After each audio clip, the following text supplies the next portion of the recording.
Assalamualaikum warahmatullahi wabarakatuh. Perkenalkan, nama saya Aulia Febriana Rahab, NPM 1811040 dari kelompok PPL 104, Prodi Pendidikan Bahasa Inggris. Saya akan memberikan materi pembelajaran kelas 10 mengenai descriptive text. Sebelum masuk ke materi, Miss ingin memberikan sebuah pertanyaan atau teka-teki, yaitu guess what is it? The first clue is this is an animal. Second clue is this animal has 4 legs. And the third clue, this animal has a very long neck. So what is it? Ya, this is giraffe. Ya, jadi hewan itu adalah jerapah. Nah, dari teka-teki yang barusan kita lihat, kira-kira kita akan mempelajari apa? Ya, kita akan mempelajari descriptive text. Jadi, apa itu definisi dari descriptive text?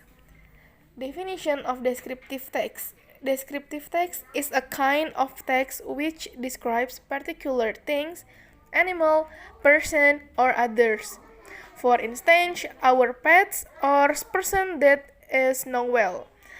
Jadi definisinya ialah descriptive text ini ialah jenis teks yang mendeskripsikan hal tertentu. Bisa seperti hewan, orang, dan lainnya. Contohnya seperti peliharaan kita, kucing, anjing, dan lainnya. Juga seseorang yang kita ketahui dengan baik, seperti ibu, mother, father, and others.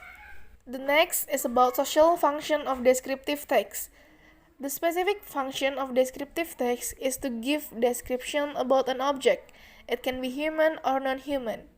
Jadi social function dari descriptive text yaitu untuk memberikan deskripsi tentang suatu objek. Nah, objeknya ini bisa berupa manusia ataupun juga yang bukan manusia. Next is about the generic structure of descriptive text. Yang pertama, identification. It is part of paragraph which introduces or identifies the character to be described. It can be called general description of the subject. Usually it contains object's name, kind of object, etc.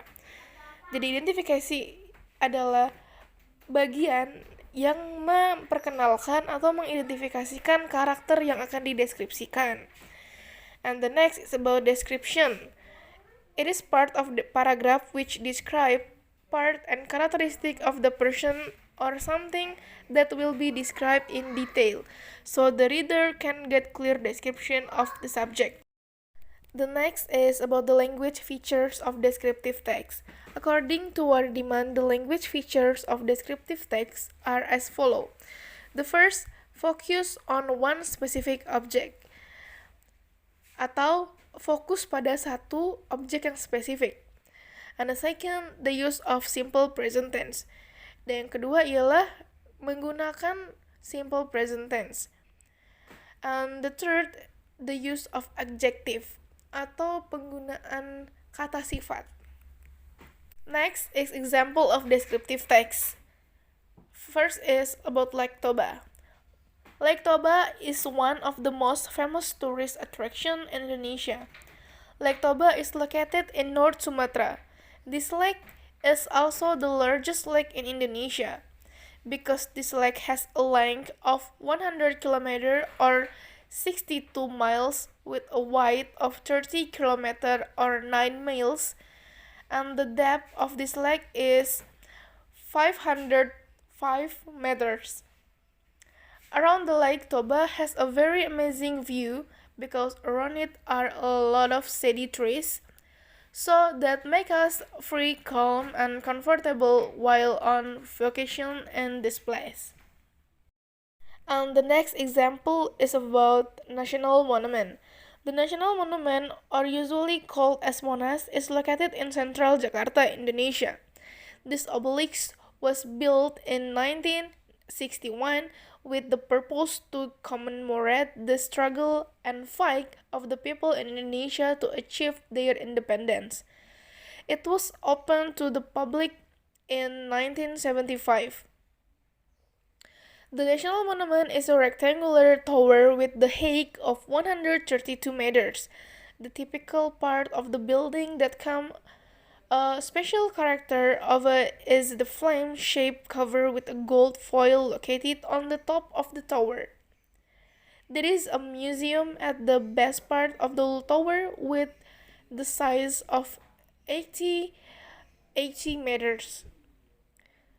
Everyone can visit the museum in this national monument to learn history of Indonesia. So, there is all the material about descriptive text. Jadi, ini semua materi tentang descriptive text di kelas 10. Saya akhiri. Wassalamualaikum warahmatullahi wabarakatuh.